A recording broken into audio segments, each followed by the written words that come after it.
हमारे भैया से आप यही पूछने गए थे ना कि हमारा शादी कैसे हुआ था, किस हालात में हुआ था। हम बताते हैं आपको, सब सच बताएंगे। हमने जबरदस्ती आपसे शादी किया था।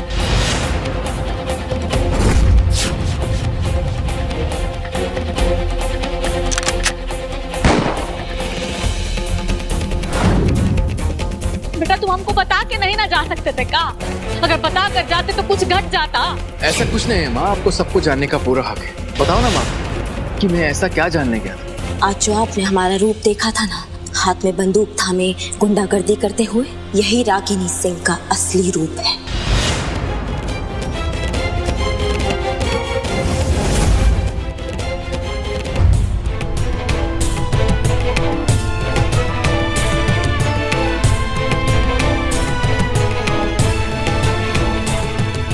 मिस्टर जी, हमने कहा था ना कि हमें आपको एक और बात बताना है। जब आप आईसीयू में थे ना, तो हमने सासू मैया से एक वादा किया था। सासू मैया, हम ना आपसे प्रॉमिस करते हैं कि जब मिस्टर जी एकदम ही ठीक हो जाएंगे ना, तो हम ये घर छोड़ के चले जाएंगे।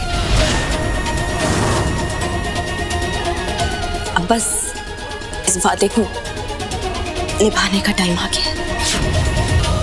हम जा रहे हैं।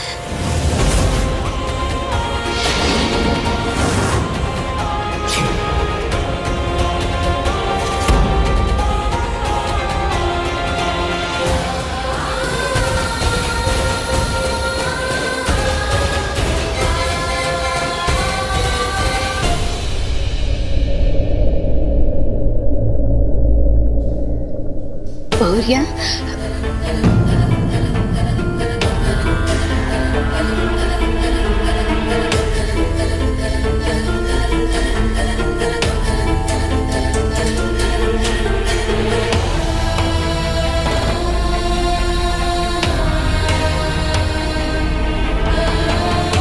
चिट्ठी उठी लिखना, हो सके तो फोनो करना है।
भाभी,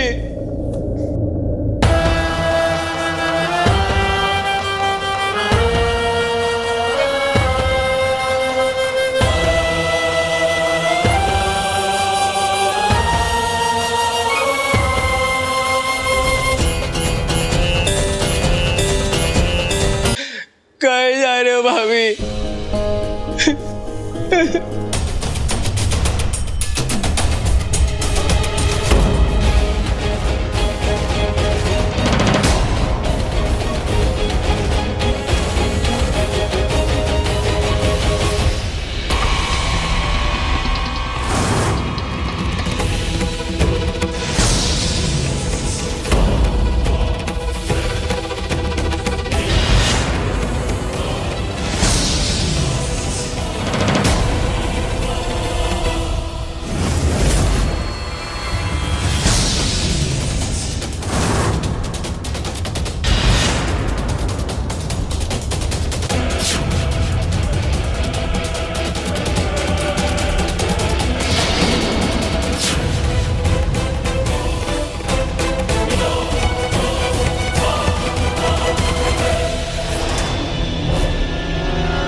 हमारी बेटा जी को बिना दामाद के कहाँ भेज रही हैं समधन जी?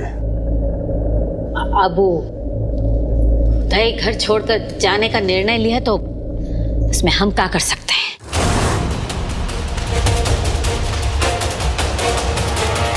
और उसने ये निर्णय काहे लिया ये भी बता दीजिए हमको। विकराल जी,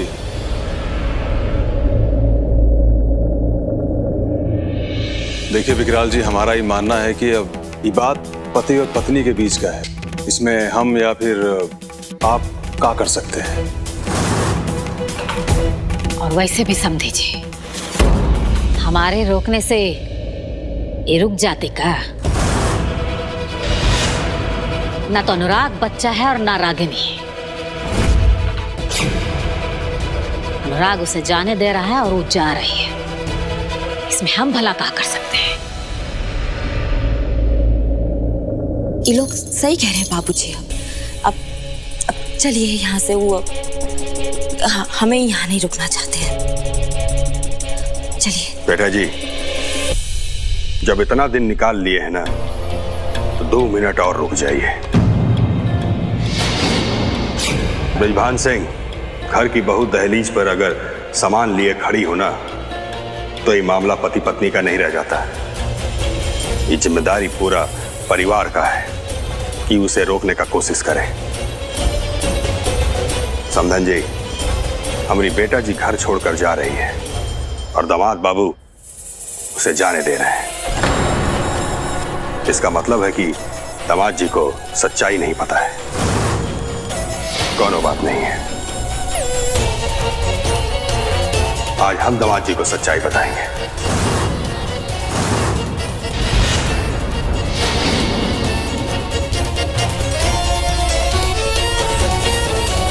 नहीं बाबूजी, आपको कुछ भी बताने का जरूरत नहीं है। हम पहले से ही सब कुछ बता चुके हैं। अब चलिए ना यहाँ से। बेटा जी, बाप हैं हम आपके और हम अच्छी तरह से जानते हैं कि आप कितना बात बताई हैं और कितना बात आप अपने दिल में छुपा के यहाँ से ले जा रही हैं। पहले आप ऐसा नहीं थी, छुपाने वाला बात भी ना मुंह पे कह मारती थी, लेकिन अब आप बदल चुकी हैं।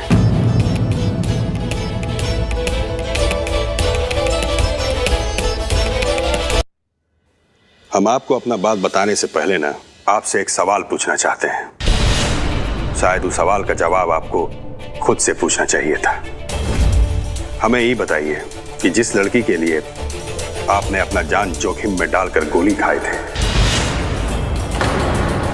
उस लड़की को आज आप घर से काहे निकाल रहे हैं? इन लोगों का वजह से, समधन जी के लिए।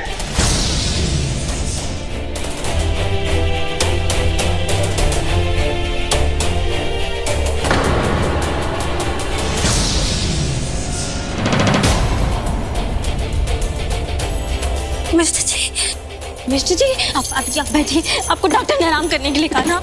बाबूजी बस कीजिए ना, इनका तबीयत खराब हो जाएगा नहीं तो। अब ठीक है। देखा, आपको थोड़ा सा तकलीफ का हुआ कि हमारी बेटा जी तड़प उठी और आप लोग ही कह रहे हैं कि अपना मन से घर छोड़कर जा रही है। कि रिश्ता हमारा बेटा जी की वजह से नहीं टूट रहा है। अरे रिश्ता जब हमारे बेटा जी की वजह से बना ही नहीं था तो टूट कैसे सकता है? ये रिश्ता तो हमरे और ना, ये तो हमरे और समधन जी की वजह से बना था। हम सही कह रहे हैं ना समधन जी? ये 10 लाख है सगुन का रूप में रिश्ता का गांठ को मजबूत बनाने के लिए। जब मिस्टर जी एकदम ही ठीक हो जाएंगे ना तो हम खुद ही यहाँ से चले जाएंगे।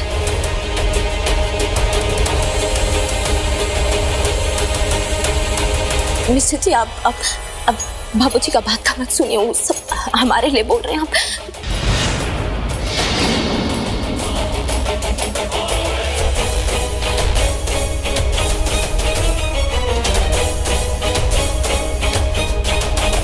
आपके और इनकी वजह से रिश्ता हुआ था? मतलब दामाद बाबू, आपका और रागिनी का गठबंधन ना हमरे और समधन जी के साठगांठ से संभव हुआ था, और इसमें बृजभान सिंह बराबर के भागीदार थे। आप तो पहले ही रिश्ते से इनकार कर चुके थे, लेकिन समधन जी घर आई लक्ष्मी का निरादर नहीं कर पाई और ये रिश्ता पक्का हो गया। और हमसे पैसा लेने के बाद जब हमें पता चला कि बारात कहीं और जा रही है, तो हमारे पास कोई और दूसरा चारा नहीं था। हम वो बारात को अगवा कर अपने मंडप में बैठा दिए, और ये सब करने में ना हमें समधन जी का बराबर योगदान मिला, है ना समधन जी?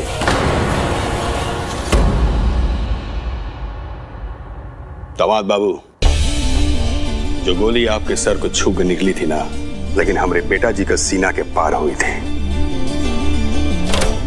और उसका दर्द हमने महसूस किया था। अरे हम तो वो आदमी हैं कि खुद का दर्द भी महसूस नहीं करते। आपकी सेवा करते करते हमारी बेटा जी इतना बदल गई कि आप क्या, हम भी इसे पहचान नहीं पा रहे हैं। वरना हमारी बेटा जी तो वो थी कि बिना हमरे यहाँ आए आपका पूरा नस्ल को परेड करा सकती है, लेकिन उसने ऐसा नहीं किया। काहे कि वो आपसे प्यार करती है, आपका परिवार से प्यार करती है, और आपकी शान बचाने के लिए ना इसने हमारे सामने जुबान तक नहीं खोला। और ऐसी बहू को आप सब लोग घर से कैसे निकाल सकते हैं? अरे हमारी बेटा जी ना गुरूर है, हमरा सर का ताज है और हमेशा रहेगी।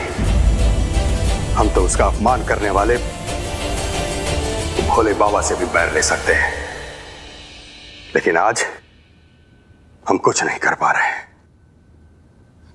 बस कीजिए बाबूजी।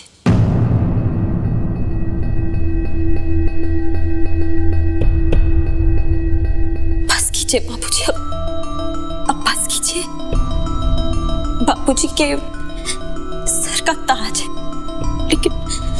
लेकिन यहाँ ठोकरों में पड़े हैं। हमें अपने साथ ले चलिए बाबूजी। आप हमें अपने साथ लेके चलेंगे ना बाबूजी? चलिए बाबूजी, थक गए हैं। बेटा जी, आप हमेशा हमारे लिए हमारा गुरूर रहेंगी, और जिस घर में आपके गुरूर को ठेस पहुंचाई जाए, उस परिवार के बीच हम आपको कतई नहीं रहने देंगे। चलिए हमारे साथ।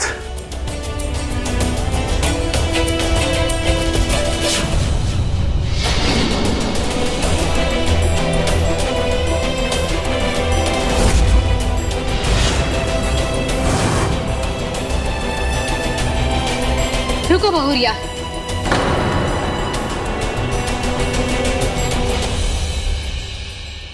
अपना दादी का बात नहीं मानोगी? बहुरिया, तुमको कहीं जाने की जरूरत नहीं है।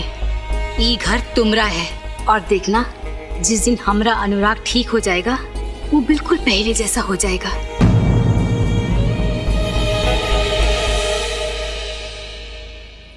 रुक जाओ बहुरिया, ये घर को तुम्हारी बहुत जरूरत है।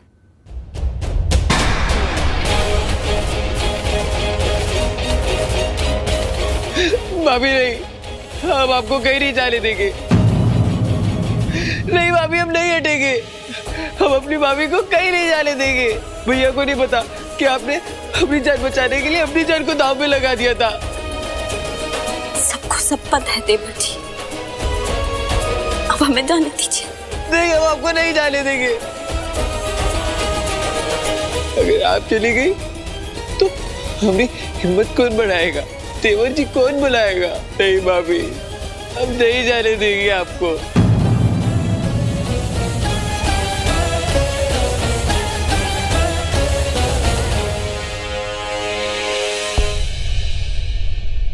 हम तुम्हारे डिसीजन की कदर करते हैं, लेकिन तुम हम दोनों का काम ऐसे अधूरा छोड़कर कैसे जा सकती हो? अरे अभी तो सब कुछ शुरू हुआ था, और तुम अभी जा रही हो। रागिनी, हम तुम्हारे बाबूजी की तौर तरीकों की इज्जत नहीं करते हैं,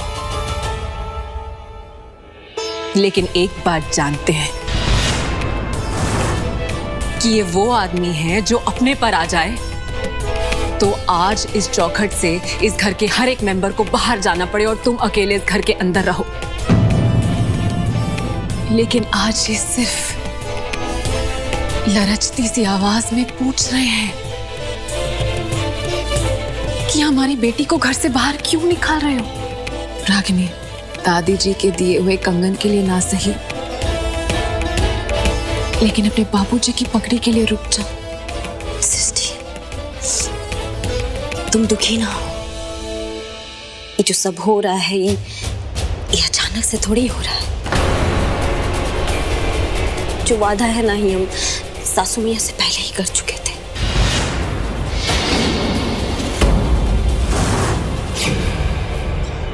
चलिए बाबूजी।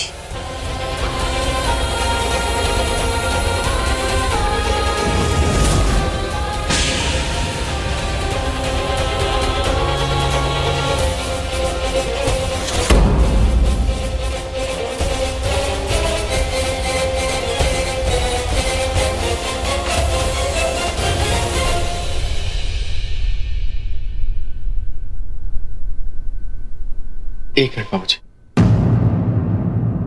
मत जाओ ना रागिनी, आई नीड यू।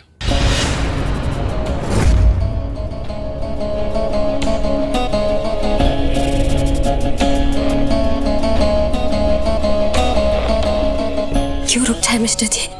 क्या करने के लिए रुक जाए? आप बहुत पढ़े लिखे हैं, आपका और हमारा मेल नहीं है, फिर किस लिए रुके? आज मुझे किसी की बात से कोई मतलब नहीं है, ना ही अपनी माँ की बात से और ना ही तुम्हारे बाबूजी के। क्योंकि अभी अभी मुझे एक बात तो समझ आ गई है। तुम जानते हो कि याददाश्त जाने का ताल्लुक दिमाग से होता है, और मेरी याददाश्त जाने के बाद भी मेरी जुबान पर तुम्हारा नाम था। इसका मतलब मेरा रिश्ता तुमसे दिमाग का नहीं, मेरा रिश्ता तुमसे दिल का है रागिनी।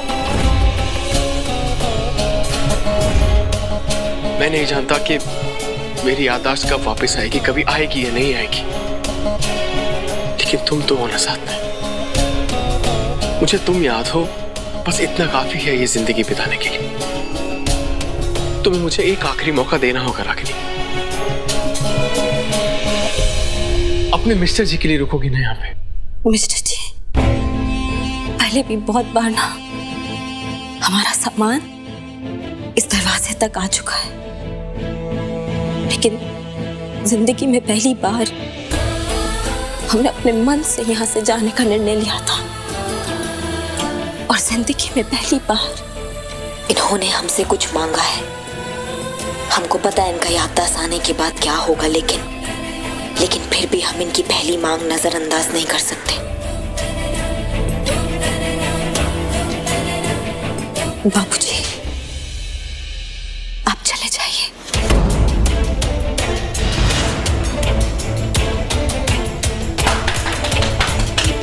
बेटा जी, अगर ये आपको ठीक लगता है तो यही सही। आपका निर्णय बाबूजी के सर माथे पर। अपने आप को कभी अकेला न समझे।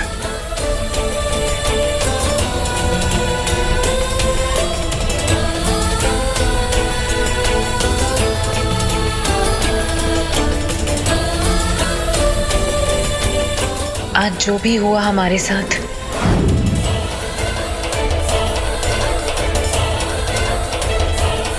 लेकिन हमें इस बात की खुशी है कि हमारी मेहनत रंग लाई और अनुराग जी और रागिनी का रिश्ता टूटने से बच गया।